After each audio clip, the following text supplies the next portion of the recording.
Hello everyone. बहुत स्वागत है आपका मेरा इस चैनल पे स्टडी टू क्वालिफाई पे। आप सभी लोगों का बहुत बहुत वेलकम है। तो आज मैं लेने वाला हूँ एक मैराथन सेशन। 12 सितंबर से एग्जाम स्टार्ट है एसएससी सीजीएल वालों का। उनके लिए ग्रामर रिवीजन के लिए ये बहुत जरूरी वीडियो है। इसमें मैं मेनली क्या कहते हैं डिस्कस करूंगा एसएससी सीजीएल मेंस का पीवाईक्यू।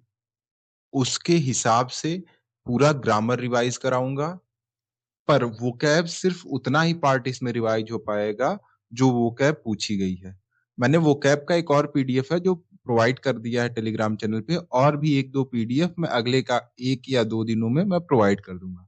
पर अभी मैं सिर्फ क्या कहते हैं कि एसएससी सीजीएल मेंस का पीवाईक्यू कराऊंगा, जिसमें मैं मेनली कराने वाला हूँ जो पेपर हुआ था 20 जनवरी को 9 बजे से लेके 12 बजे, जो मेंस का पेपर हुआ था उसका पेपर मैं पूरा सॉल्व कराने वाला हूँ। और मैं बताने वाला हूँ कि पेपर आप एक बार पीवाईक्यू दे लीजिए, जैसे आप प्रैक्टिस करते हैं तो एक बार प्रैक्टिस दे लीजिए। जब आप एनालाइज करते हैं तो आपको पेपर इस तरीके से एनालाइज करना है।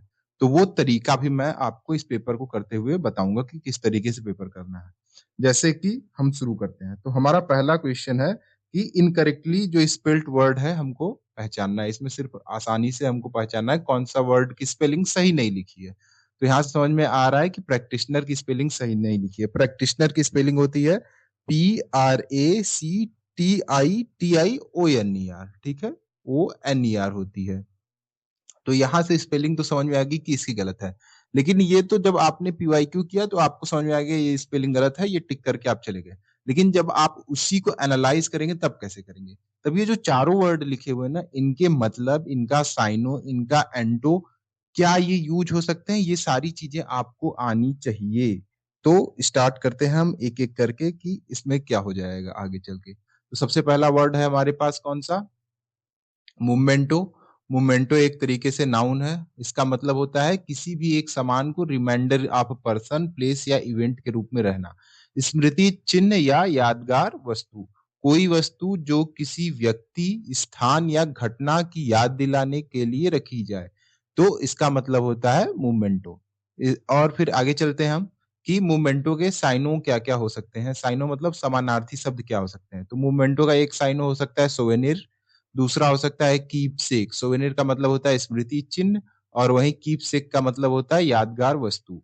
तीसरा हो सकता है टोकन। टोकन भी एक तरीके से होता है निशानी के रूप में। चौथा हो सकता है रिमाइंडर। रिमाइंडर जो एक किसी चीज की याद दिलाए, याद दिलाने वाली वस्तु। और पांचवा साइनो हो सकता है इसका रेलिक। रेलिक का मतलब होता है अवशेष या प्राचीन वस्तु जो आपको किसी चीज की याद दिलाए। तो आपको इस तरीके से पीवाईक्यू एनालाइज करते हुए चलना है जब आप पेपर कंप्लीट करके स्टार्ट करें। फिर से जब आप सही करना बाकी चीजों की गलतियां आपकी कहाँ हुई। तो मोमेंटो के साइनो हमने देख लिए, अब हम करेंगे मोमेंटो के एंटो।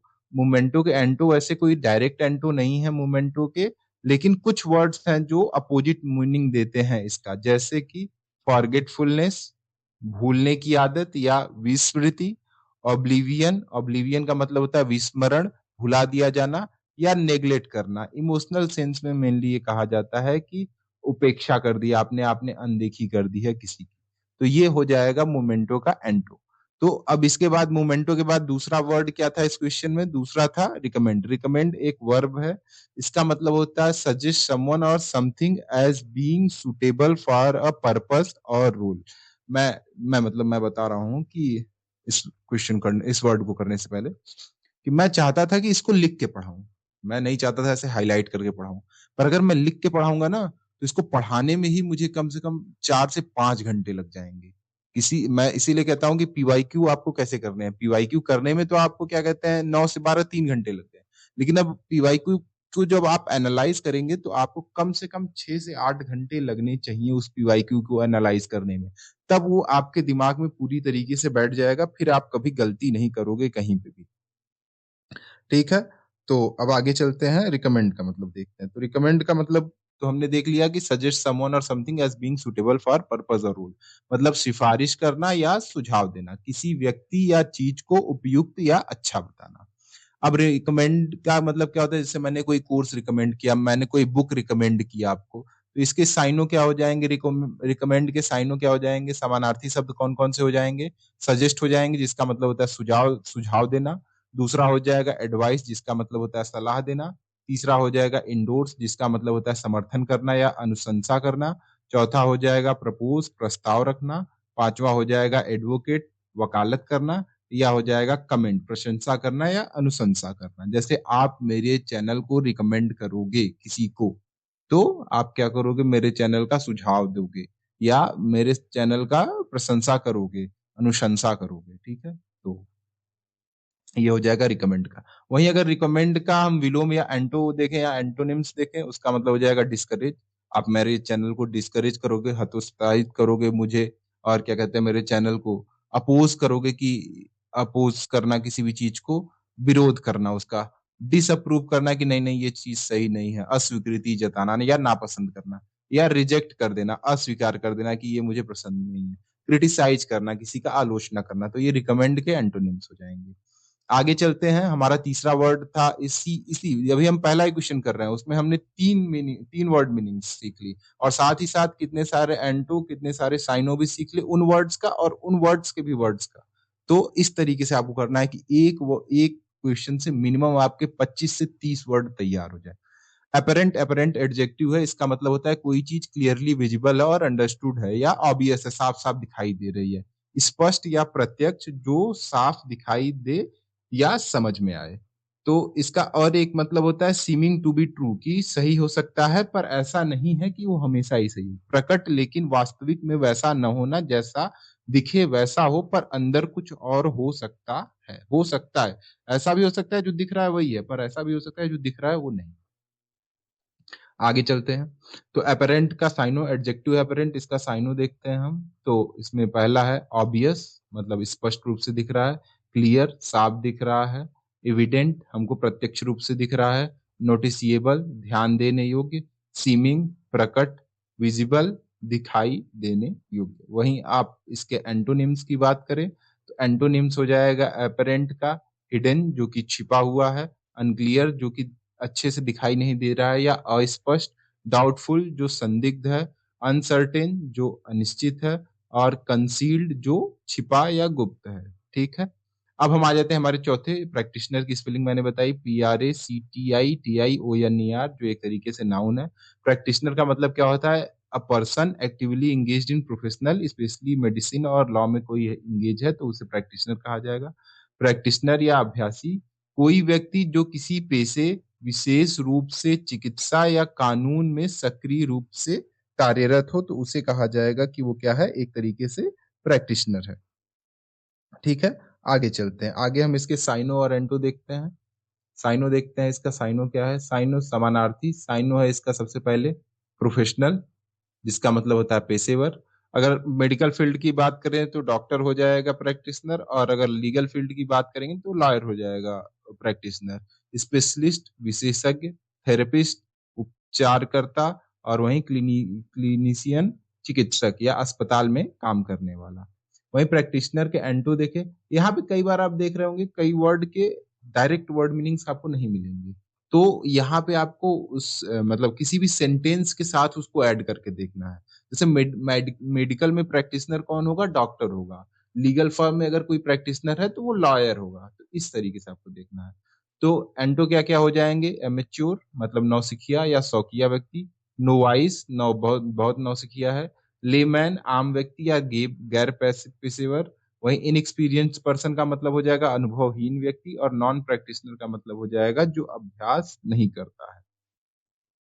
आगे चलते हैं अब क्वेश्चन नंबर 2 पे। तो जिस तरीके से मैंने क्वेश्चन नंबर 1 किया है उसी तरीके से अब हम क्वेश्चन नंबर 2 को करने वाले हैं। ठीक है सर? तो स्टार्ट करते हैं। तो क्वेश्चन नंबर 2 क्या है? क्वेश्चन नंबर 2 है एंटोनिम हमको ढूँढना है। किसका? वर्ड का एमेलियोरेट। एमेलियोरेट का मतलब क्या होता है? एमेलियोरेट का मतलब होता है बेहतर करना या सुधार करना। अगर आपने पढ़ा होगा तो एमेलियोरेट कई बार पूछा जा चुका है एसएससी के एग्ज़ाम में। तो इसका मतलब होता है सुधार करना। तो वहीं क्या कहते हैं इसका जो अपोज़िट हो जाएगा वो हो जाएगा एक्ज़ैजरबेट। इसका मतलब होता है किसी चीज़ को खराब करना या बिगाड़ देना। तो हम सिर्फ़ इतने ही नहीं रह जाएँगे, हम मोटो के भी साइनो एंटो देखेंगे, सकोर का भी साइनो और एंटो देखेंगे और रिकंडाइट का भी साइनो एंटो देखेंगे। साथ में एमेल्यूरेट के भी साइनो एंटो देखेंगे और एग्जैजरबेट के भी साइनो और एंटो देखेंगे। तो एक-एक करके हम स्टार्ट करते हैं सबसे पहले। ठीक है? तो पहला वर्ड है हमारा एमेल्यूरेट, जो एक तरीके से वर्ब है। इसका मतलब होता है किसी भी चीज़ को अच्छा बनाना, बेटर बनाना, इम्प्रूव करना और less severe banana, specially a bad और अनप्लीजेंट सिचुएशन को। तो हिंदी में इसका मतलब हो जाएगा सुधार करना या बेहतर बनाना, विशेषकर किसी बुरी स्थिति को। अब आते हैं इसके हम साइनों पे कि इसका साइनो क्या-क्या हो जाएगा, समानार्थी शब्द कौन-कौन से हो जाएँगे। तो पहला हो जाएगा इम्प्रूव जिसका मतलब होता है सुधारना, दूसरा हो जाएगा एनहांस जिसका मतलब होता है बढ़ाना या बेहतर करना, तीसरा हो जाएगा बेटर जिसका मतलब होता है बेहतर करना, एलिविएट, एलिविएट का मतलब होता है कम करना, कष्ट को कम करना, एलिविएट करना, तो इसका मतलब एमेलियोरेट करना, बेहतर करना। अपग्रेड का मतलब होता है उन्नत करना और रेक्टिफाई का मतलब होता है ठीक करना। अब वहीं हम बात करें एंटो की, इसके विलोम शब्दों की, तो विलोम शब्दों में हो जाएगा सबसे पहले एक्सैजरबेट जो कि ऑप्शन में भी दिया गया था, और बिगाड़ना, वर्सेन, वर्सेन मतलब और खराब करना, एग्रवेट मतलब गंभीर बनाना, तीव्र करना, डेटेरिएट मतलब गिरावट करना और बुरा करना, और डिग्रेड मतलब हो जाएगा नीचा दिखाना या गिराना। वहीं इस ऑप्शन में दूसरा वर्ड था मोटो, मोटो मोटो का मतलब होता है एक शॉर्ट फ्रेज और सेंटेंस जो एक्सप्रेस करता है गाइडिंग प्रिंसिपल, आइडियल्स और belief of a person, group और इंस्टीट्यूशन। सुक्ति या ध्येय वाक्य एक छोटा वाक्य या वाक्यांश जो किसी व्यक्ति, संस्था या संगठन के आदर्शों या उपदेशों को प्रकट करता है। वहीं आ जाते हैं मोटो के हम साइनों पे, समानार्थी शब्द पे। तो इसका मतलब हो जाएगा स्लोगन, नारा, मैगज़ीन, सिद्धांत वाक्य, सेइंग, कहावत, टैगलाइन, टैगलाइन या प्रचार वाक्य, मंत्रा, मंत्र, आदर्श वाक्य और कैच फ्रेज़, लोकप्रिय वाक्यांश। वहीं हम बात करें इसके एंटो के, तो वहाँ पे कोई डायरेक्ट एंटोनिम्स हमको देखने को नहीं मिलता है मोटो का, लेकिन कॉन्टेक्स्ट के बेसिस पे हम बता सकते हैं जैसे साइलेंस जिसमें कोई एक्सप्रेशन ना हो, मौन, एमलेसनेस मतलब उद्देश्यहीनता, वहीं बिलीफनेस मतलब आस्थाहीनता और विचारहीनता। ठीक है, तीसरा आ जाते हैं हम, तीसरा जो वर्ड था वो था succor, also spelled as sucker in American English. ये पार्ट ऑफ स्पीच में नाउन और वर्ब दोनों है। Meaning noun as a noun meaning इसका क्या होता है? हेल्प और assistant given to someone in distress मतलब सहायता करना या राहत या सहारा। जो किसी संकट में दी जाए। वहीं अगर एज़ अ वर्ब इसका मतलब देखा जाए, तो इसका मतलब होता है टू गिव हेल्प और aid to someone in need जो ज़रूरत में है उसको भी मदद करना। मदद करना, राहत देना, सहारा देना, खासकर मुश्किल समय में इसे कहा जाए। आगे चलते हैं, इसके साइनो देखते हैं, शकर के साइनो क्या-क्या होते हैं। सबसे पहला होता है हेल्प, मदद करना, पहला होता है हेल्प, मदद करना। दूसरा होता है एड, सहायता करना, राहत देना। तीसरा होता है असिस्टेंट, सहायता करना। चौथा होता है सपोर्ट, समर्थन करना, सहारा देना। पाँचवाँ होता है रिलीफ, मतलब होता है राहत देना। कम्फर्ट मतलब दिलासा देना और रेस्क्यू मतलब बचाव करना। ये हो जाएँगे कुछ साइनो सॉकर के। वहीं अगर हम एंटो की बात करें तो एंटो में हो जाएँगे हमारे नेग्लेक्ट, नेग्लेक्ट का मतलब होता है उपेक्षा करना, अबैंडन त्याग देना या छोड़ देना, हार्म मतलब हानि पहुँचाना, हर्ट मतलब चोट पहुँचाना और ऑप्रेस मतलब दबाव डालना। तो ये हो जाएँगे उसके एंटोनिम्स। अगला वर्ड पे चलते हैं, अगला वर्ड जो था वो एक्सैजरबेट था जो एमेलियोरेट का क्या कहते हैं अपोजिट भी था जो आंसर था इसका। इसका मतलब होता है to make a problem, situation और फीलिंग वर्स। ठीक है? किसी समस्या, स्थिति या भावना को और अधिक बिगाड़ना या गंभीर बनाना। तो इसके साइनो क्या-क्या हो जाएँगे? वर्सेन किसी भी चीज़ को और बिगाड़ना, एग्रवेट मतलब और गंभीर करना, इंटेंसिफाई तीव्र करना, हाइटेन बढ़ा देना, एस्केलेट बढ़ा देना। ये हमेशा नेगेटिव सेंस में यूज़ होगा, तो नेगेटिव सेंस में जब यूज़ होगा तो आपको ये वर्ड्स को यूज़ करना है। वहीं अगर एंटो की हम बात करें तो इसका मतलब हो जाएगा एमेलियोरेट अच्छा करना एंटो में। दूसरा हो जाएगा एलिवेट ये कम करना पेन को एलिवेट बढ़ाना नहीं, कम करने वाले सेंस में हो जाएगा। ईज़ करना, आसान करना, मिटिगेट करना, हल्का करना, रिलीव करना, राहत देना। ये हो जाएँगे एंटो एक्ज़र्बेट के। वही हम क्या कहते हैं, चौथा वर्ड जो था वो रिकंडाइट था। नहीं, नहीं, ये 5वाँ वर्ड होगा। 5वाँ वर्ड होगा रिकंडाइट। इसका मतलब होता है डिफिकल्ट टू अंडरस्टैंड, जिसको समझने में क्या कहते हैं ज्यादा कठिनाई हो, जटिल, गूढ़ या दुर्गम, जिसे समझना कठिन हो, डीलिंग विथ प्रोफाउंड और obscure knowledge that is not commonly known, often used for scholarly और एब्स्ट्रैक्ट सब्जेक्ट, विशेष रूप से गहरे या विद्यातापूर्ण विषय, ठीक है, विद्वतापूर्ण विषय, ठीक है, ये हो जाएगा इसका मीनिंग।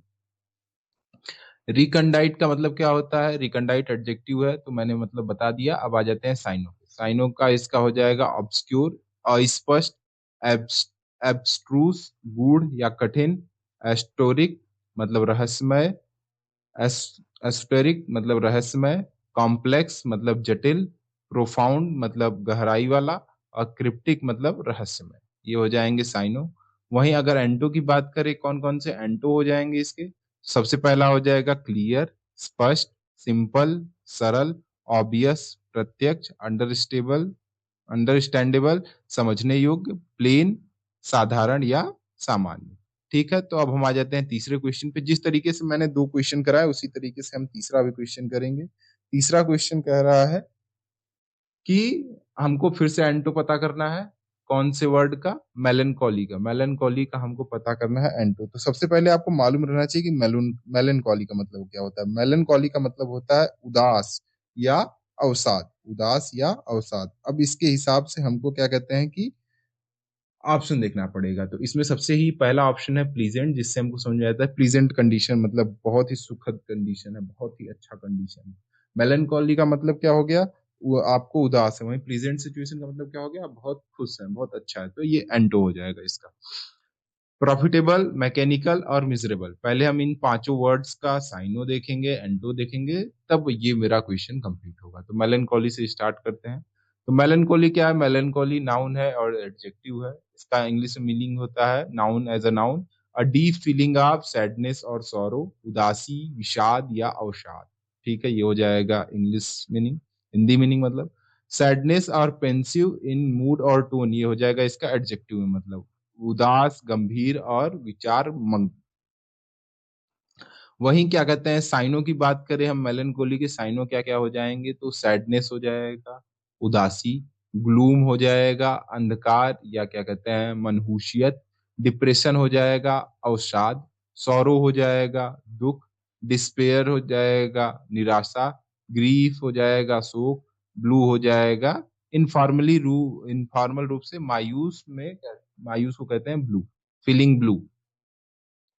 वहीं क्या कहते हैं इसके एंटो क्या हो जाएंगे मेलनकॉली के? विलोम शब्द कौन कौन से हो जाएंगे? हैप्पीनेस, जिसका मतलब है खुशी या प्रसन्नता, जॉय, जिसका मतलब है आनंद, चीयरफुलनेस, जिसका मतलब है हंसी खुशी प्रसन्नता, डिलाइट, जिसका मतलब है हर्ष आनंद, प्लीजेंटनेस, जिसका मतलब है सुखदाता, और इलेशन, इलेशन का मतलब होता है हर्षोल्लास। तो हमको 6 वर्ड यहाँ पे भी मिल गए, 6 वर्ड साइनों में भी मिल गए। तो हमारा एक बहुत बड़ा वोकैब का पार्ट भी इसके साथ तैयार होता जाएगा। जब आप लास्ट में देखोगे ना, आपने एनालाइज किया और आपने एक पेपर को एक मतलब जब आपने एक A4 शीट पे ये पूरे एनालिसिस करके आपने अपने पेपर का लिखा, तो आपके पास एक बहुत बड़ा वोकैब का, ग्रामर का बहुत सारी चीजें तैयार हो जाएंगी। तो आगे चलते हैं अब। क्या कहते हैं दूसरा वर्ड था प्लीजेंट, जो अपोजिट था मेलनकॉली का। इसका मतलब होता है something that is enjoyable, pleasing और delightful and gives a feeling of happiness और सेटिस्फेक्शन। सुखद, आनंददायक या मन भावना, जो प्रसन्नता, संतोष या खुशी प्रदान करे। वहीं अगर हम साइनों की बात करें, प्लीजेंट के साइनोनिम्स क्या होते हैं? तो इंजॉयबल होता है, डिलाइटफुल होता है, जिसका मतलब होता है आनंददायक या हर्षजनक, चार्मिंग, जिसका मतलब होता है आकर्षक, एग्रीएबल, जिसका मतलब होता है मनमोहक, स्वीकार्य, प्लेजरेबल, जिसका मतलब होता है सुखद, और पांचवा है आपका, छठवां है आपका लवली। लवली का मतलब होता है सुखद और प्यारा। वहीं अगर एंटोनिम्स की बात करें हम प्लीजेंट की, तो वो हो जाएगा अनप्लीजेंट, अप्रिय, डिसएग्रीएबल, असुविधाजनक या अप्रिय, हॉरिबल का मतलब भयानक, ऑफुल का मतलब बहुत खराब, मिजरेबल का मतलब दयनीय, एनोइंग का मतलब हो जाएगा परेशान करने वाला। ये हो जाएगा प्लीजेंट का एंटोनिम्स। वहीं जो वर्ड था अगला वो था प्रॉफिटेबल। प्रॉफिटेबल एक तरीके से एडजेक्टिव है, जिसका मतलब होता है something that produce a financial gain और इज बेनिफिशियल, यील्डिंग प्रॉफिट और एडवांटेज। लाभदायक, फायदेमंद या मुनाफे वाला, जिससे आर्थिक या अन्य प्रकार का लाभ हो। आगे चलते हैं, प्रॉफिटेबल के साइनों देखते हैं। प्रॉफिटेबल का साइन होता है ल्यूक्रेटिव, लाभकारी, गेनफुल, फायदेमंद, एडवांटेजियस का मतलब होता है लाभप्रद, प्रोडक्टिव, उत्पादक या फलदायक, बेनिफिशियल, हितकारी या लाभदायक, रिवार्डिंग, संतोषजनक, लाभ देने वाला। हिंदी में देखो कितनी आसान है मीनिंग्स। अगर हिंदी में कोई कहे कि समानार्थी शब्द बताओ तो लाभकारी, फायदेमंद, लाभप्रद, उत्पादक, फलदायक, हितकारी, संतोषजनक, आसान शब्द है, सब एक दूसरे से मिलता है। वहीं इंग्लिश में lucrative, gainful, advantageous, productive, beneficial, rewarding, थोड़ा सा इंग्लिश इस समय टफ हो जाती है। पर अगर हिंदी के हम क्या कहते हैं कुछ वर्ड्स के अगर साइनो एंटो देखें तो वो भी बहुत टफ हो जाते हैं, पर चलते हैं, सब अपनी अपनी लैंग्वेज है और सब अपनी अपनी जगह पे बहुत सही है। प्रॉफिटेबल में एंटोनिम्स पे आ जाते हैं हम, क्या क्या है तो अनप्रॉफिटेबल सबसे इंपॉर्टेंट, लॉस मेकिंग, नुकसान पहुंचाने वाला, वेस्टफुल, अपव्ययी, नुकसानदायक, वर्थलेस, निरर्थक, बेकार, अनप्रोडक्टिव, अनुत्पादक हो जाएगा इसका एंटोनिम्स। वहीं आ जाते हैं अगले वर्ड पे जो कि है मैकेनिकल, एडजेक्टिव है, उसका मतलब होता है रिलेटिंग टू मशीनरी और मशीनरी, यंत्र संबंधी, मशीनों या यांत्रिकी से जुड़ा हुआ। डन, और कई बार मशीनरी का मतलब ऐसा भी होता है डन विदाउट थॉट और फीलिंग, ऑटोमेटिक और रूटीन। मशीनी, बिना भाव के, ऐसा कार्य जो बिना सोच विचार के किया जाए, सिर्फ आदतवश। ठीक है, तो इसके साइनों क्या हो जाएंगे, हम आदतवश वाली बात पे, जो सेकंड वाली बात है हम उस पे ज्यादा फोकस करेंगे। तो इसका मतलब हो जाएगा ऑटोमेटिक, स्वचालित, रोबोटिक, मशीनी या यंत्रवत, अनथिंकिंग, बिना सोचे समझे, रूटीन, नियमित, मशीन लाइक, मशीन जैसा, इंजन पावर्ड, कंटेक्स्ट बेस में हम निकाल सकते हैं इसका साइन। ठीक है, इंजन से। वहीं अगर एंटोनिम्स की हम बात करें तो एंटोनिम्स हो जाएगा मैनुअल, हाथ से किया गया, थॉटफुल, सोच समझ कर किया गया, इमोशनल, भावनात्मक रूप से किया गया, नेचुरल, स्वाभाविक रूप से किया गया, स्पॉन्टेनियस, स्वतः स्फूर्त रूप से किया गया। वहीं अगला वर्ड था इसमें मिजरेबल, जो कि एक एडजेक्टिव है जिसका मतलब होता है फीलिंग अनहैप्पी, अनकंफर्टेबल और डिप्रेस्ड, दुखी, दुखद, दयनीय, बहुत अधिक दुखी या असहज महसूस करना। वहीं दूसरा मीनिंग हो जाएगा कॉजेज सफरिंग और डिस्कम्फर्ट, बदहाल, खराब स्थिति में होना। और तीसरा हो जाएगा ऑफ पुअर क्वालिटी और पैथेटिक कंडीशन, निकृष्ट, बहुत ही घटिया या बेकार। तो आगे आ जाते हैं हम, इसके साइनों देख लेते हैं, समानार्थी शब्द कौन कौन से होते हैं। वो हो जाएगा अनहैप्पी, दुखी, सैड हो जाएगा उदास, डिप्रेस्ड हो जाएगा अवसादग्रस्त, रेस्ट हो जाएगा दयनीय, पैथेटिक हो जाएगा करुणाजनक, दयनीय, पुअर हो जाएगा क्वालिटी और कंडीशन के हिसाब से, पुअर का कंटेक्स्ट देखा जाए तो बदहाल, कमजोर स्थिति, और सोरोफुल हो जाएगा शोकग्रस्त। वहीं अगर हम एंटो की बात करें, जो एंटो होंगे आपके मिजरेबल के, वो हो जाएंगे हैप्पी, हैप्पी का मतलब होता है खुश, चीयरफुल जिसका मतलब होता है प्रसन्न, जॉयफुल जिसका मतलब होता है आनंदित, कंफर्टेबल जिसका मतलब होता है आरामदायक, कंटेंट जिसका मतलब होता है संतुष्ट, वहीं होता है प्लीजेंट जिसका मतलब होता है सुखद, और सेटिस्फाइड जिसका मतलब होता है तृप्त या संतुष्ट। आगे आ जाते हैं वन वर्ड सब्स्टिट्यूशन पे। मैंने वन वर्ड सब्स्टिट्यूशन का पीडीएफ अपलोड भी कर दिया है, तो आप वहां से चेकआउट कर सकते हैं। इसमें बहुत सारे वन वर्ड है, मेरे हिसाब से मैंने SSC stenographer 2024 2025, SSC stenographer 2025, CGL 2024 mains as well as 2024 prelims मैंने सारे दे दिए हैं उसमें। ठीक है, तो ये हो जाएगा आपका। ठीक है, तो अब आगे चलते हैं कि आगे क्या क्या है। आगे हम देखते हैं कि हमको पता करना है कि वन वर्ड सब्स्टिट्यूशन क्या होगा। तो वन वर्ड सब्स्टिट्यूशन में हम सबसे पहले देखते हैं कि someone who loves and admires himself the most, कोई ऐसा व्यक्ति जो अपने आप को प्यार करता है और अपने आप को ही कहता है ना ना ना, सब कुछ मैं हूँ, जो हूँ सब मैं हूँ। तो ऐसा कहने वाला व्यक्ति क्या होगा, ऐसा कहने वाला व्यक्ति होता है नार्सिसिस्ट। जैसे हिटलर एक नार्सिसिस्ट था, वो कहता था कि जो रेस हमारी है वही सबसे ऊपर है, मैं।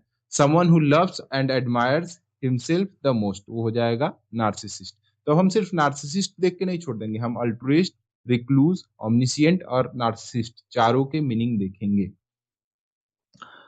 काश मेरे पास समय रहता और एसएससी सीजीएल अभी ना हो रहा होता, तो मैं इसको लिख के अच्छे से एक एक वर्ड अच्छे से पढ़ाता, मतलब बेहतरीन तरीके से। तो सबसे पहले आ जाते हैं हम, पहला वर्ड है एल्ट्रिस्ट। एल्ट्रिस्ट का मतलब कई बार ये पूछा जा चुका है यूपीएससी एसएससी में ये, तो इसका मतलब होता है परहितकारी। एकदम अगर परहितौसी जैसे बात किया जाए, परहितकारी जैसे वर्ड, एक ऐसा पर्सन जो सेल्फलेस है और हमेशा दूसरों की मदद करने के लिए तैयार होता है। A person who has unselfish concern for the welfare of others, someone who help others or even at their own expense, ऐसे पर्सन को एल्ट्रिस्ट कहते हैं। ठीक है। परहितौसी, निस्वार्थ व्यक्ति, ऐसा व्यक्ति जो दूसरों की भलाई के लिए काम करता है बिना अपने लाभ की चिंता किए।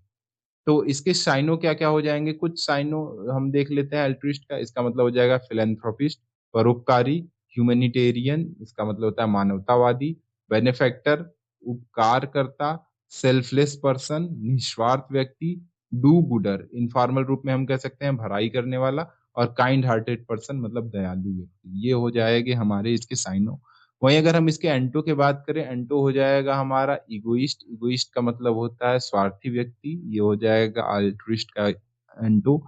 वहीं दूसरा है नार्सिसिस्ट, आत्ममुग्ध व्यक्ति, और वहीं हो जाएगा सेल्फ सेंटर्ड पर्सन, आत्म केंद्रित व्यक्ति, और सेल्फिश पर्सन, स्वार्थी व्यक्ति, ग्रीडी और लोभी। ये हो जाएंगे इसके एंटोनिम्स। वहीं दूसरा वर्ड है हमारा रिक्लूज। रिक्लूज का मतलब मेनली ये होता है एकांतवासी, जो अकेले रहना पसंद करता है। A person who lives in seclusion और आइसोलेशन। आइसोलेशन में जो पर्सन रहता है उसे कहते हैं रिक्लूज। एक तरीके से नाउन है, a person who lives alone deliberately avoids other people और society, someone who leads a solitary and secluded life. ठीक है। एकांतवासी या सन्यासी, ऐसा व्यक्ति जो समाज से दूर रहता है और अकेले जीवन जीना पसंद करता है। ठीक है। तो इसके साइनों क्या-क्या हो जाएँगे एकांतवासी का, हर्मिट, तपस्वी या सन्यासी, लोनर, अकेले रहने वाला, सॉलिटरी, एकांत प्रिय, एसेटिक, तपस्वी या विरक्त व्यक्ति, इंट्रोवर्ट, पार्शियली इसका मीनिंग हम इंट्रोवर्ट भी कह सकते हैं, अंतर्मुखी, क्योंकि वो अपने में ही रहते हैं।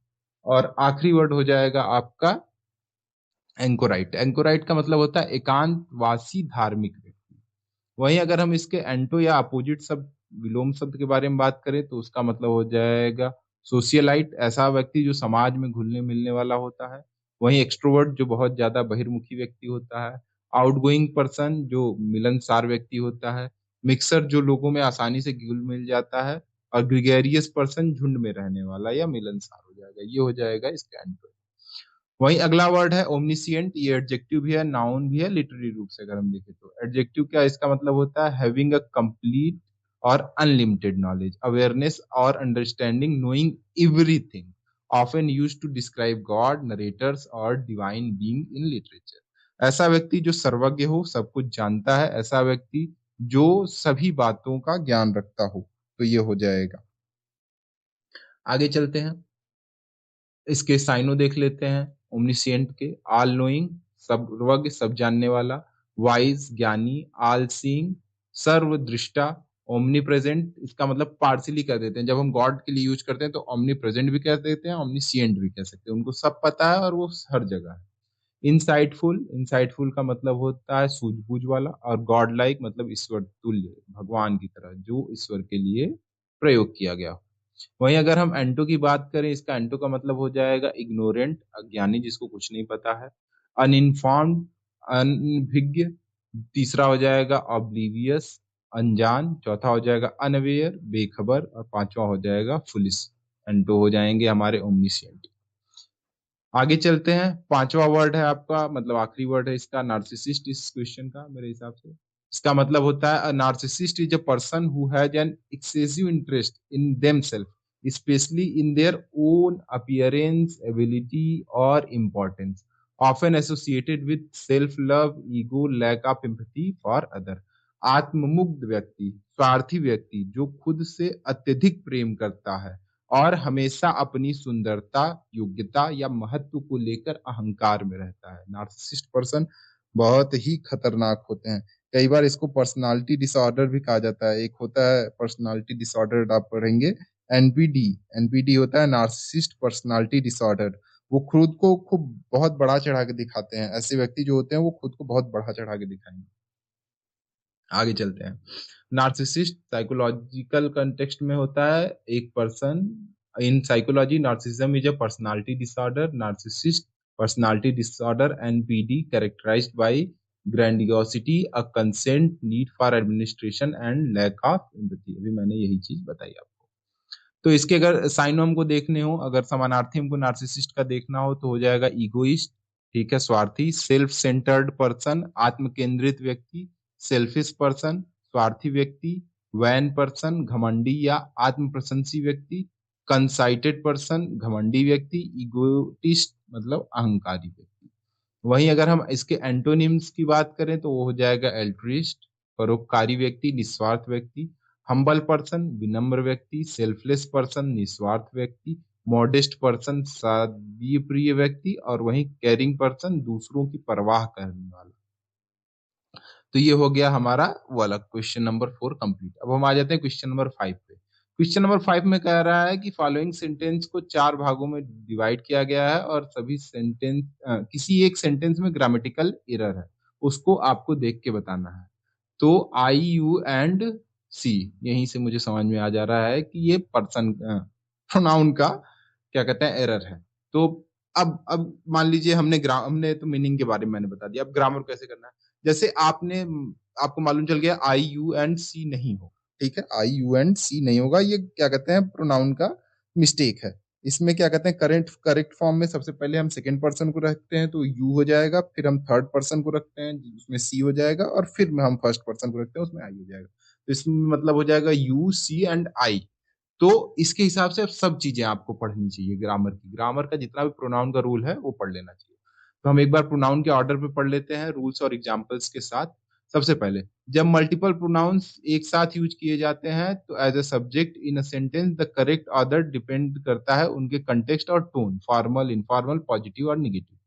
ठीक है, तो सबसे पहले एग्जांपल प्रोनाउन ऑर्डर में स्टैंडर्ड रूल या अफर्मेटिव सेंटेंस का रूल, जब पोलाइट या नॉर्मल टोन यूज किया जाए तो सबसे पहले हम सेकंड पर्सन को रखते हैं, फिर थर्ड पर्सन को रखते हैं, फिर फर्स्ट पर्सन को रखते हैं। ठीक है, जो कि यहाँ पे यूज किया गया है जिसे 2-3-1 रूल भी कहते हैं। पहले सेकंड पर्सन को रखेंगे, फिर थर्ड पर्सन, फिर फर्स्ट पर्सन को रखेंगे।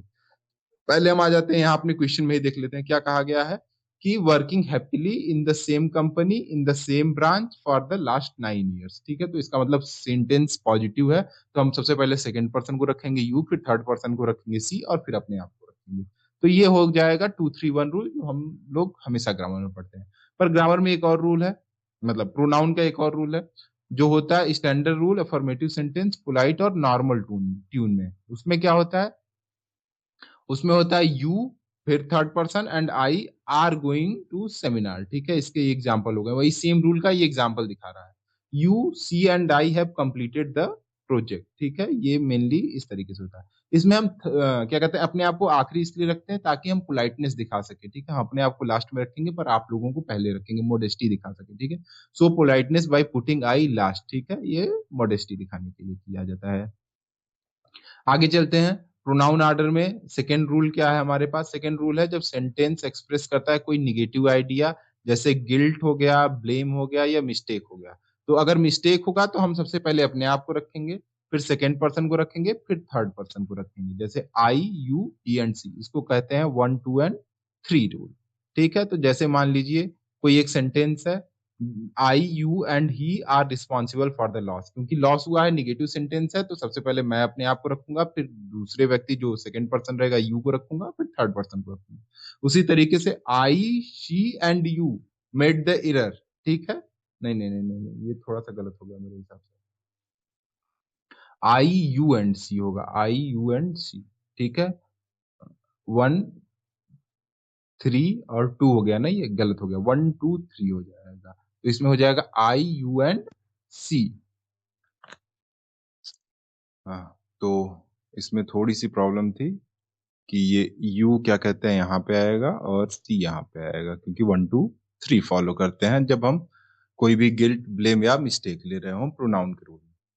तो निगेटिव में स्पीकर टेक द रिस्पॉन्सिबिलिटी, इसीलिए हम क्या कहते हैं, हम पहले रिस्पॉन्सिबिलिटी लेंगे, इसीलिए प्रोनाउन में आई को पहले रखें।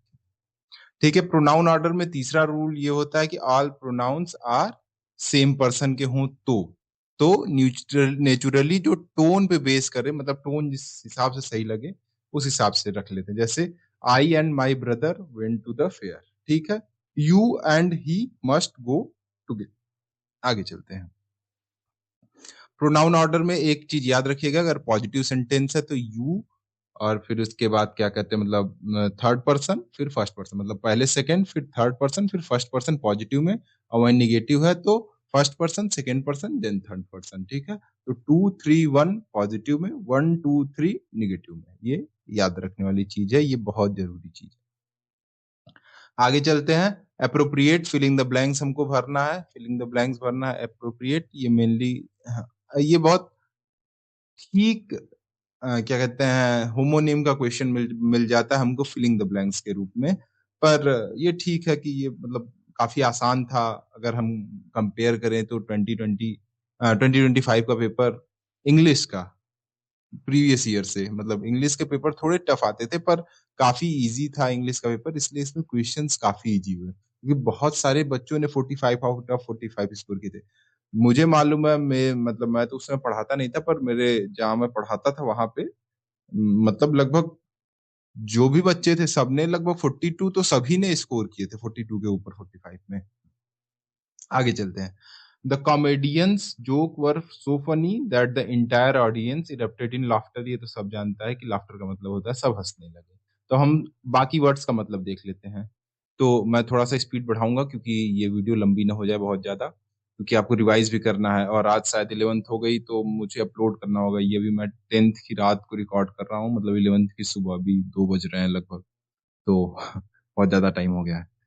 तो स्टार्ट करते हैं। लॉइटर, लॉइटर का मतलब क्या होता है, ये वर्ब है, इसका मतलब होता है टू स्टैंड और walk around aimlessly without any purpose, often in a public place and usually for a long time. ठीक है, बिना उद्देश्य के घूमना, आवारा घूमना या टहलना। ठीक है, और इसको और इम्प्लाई कर सकते हैं वेस्टिंग टाइम और डिलेइंग विदाउट रीजन, या वक्त बर्बाद करना। आमतौर पर इसका प्रयोग नकारात्मक अर्थ में किया जाता है, जैसे कि नो लॉइटरिंग, यहाँ आवारागर्दी मना है, या यहाँ घूमना मना है, बिना काम के न घूम। तो लॉइटर के साइनों क्या क्या हो जाएंगे, समानार्थी हो जाएंगे। लिंगर, क्या कहते हैं, रुके रहना। ड्वेडल, धीरे धीरे करना या टाल मटोल करना। हैंग अराउंड, मंडराना या चहलकदमी करना। रोम, घूमना। वांडर, भटकना। मियंडर, लक्ष्यहीन घूमना। ठीक है, आगे हो जाते हैं हम लॉइटर के, क्या कहते हैं, एंटो देख लेते हैं। विलोम शब्द क्या क्या हो जाएंगे। हरी मतलब जल्दी करना। रश, रश का मतलब तेजी से भागना। प्रोसीड, पर्पसफुली उद्देश्य पूर्वक आगे बढ़ना। वर्क, काम में लगना। फोकस, ध्यान केंद्रित करना। और ये सबसे ज्यादा जरूरी है अभी के एग्जाम को देखते हुए। जैसे आज इंडिया ने, क्या कहते हैं ना, कल इंडिया ने, आज तो एक दिन ज्यादा हो गया, कल इंडिया ने क्या कहते हैं यूएई को बहुत बुरी तरीके से हराया। 4.3 ओवर्स में हम मैच जीत गए। तो उसी तरीके से अभी फोकस एकदम करके एग्जाम पे फोकस करते हैं। दूसरा वर्ड है लेटर, लेटर एडवर्ब है, इसका मतलब होता है at a time in the future और आफ्टर द एक्सपेक्टेड और usual time. Not now but afterward, बाद में, अगले समय में, या कुछ समय के पश्चात लेटर ये मूवी आएगी। ठीक है, तो लेटर का मतलब हो जाएगा, साइनो कौन कौन सा मतलब हो जाएगा समानार्थी इसमें।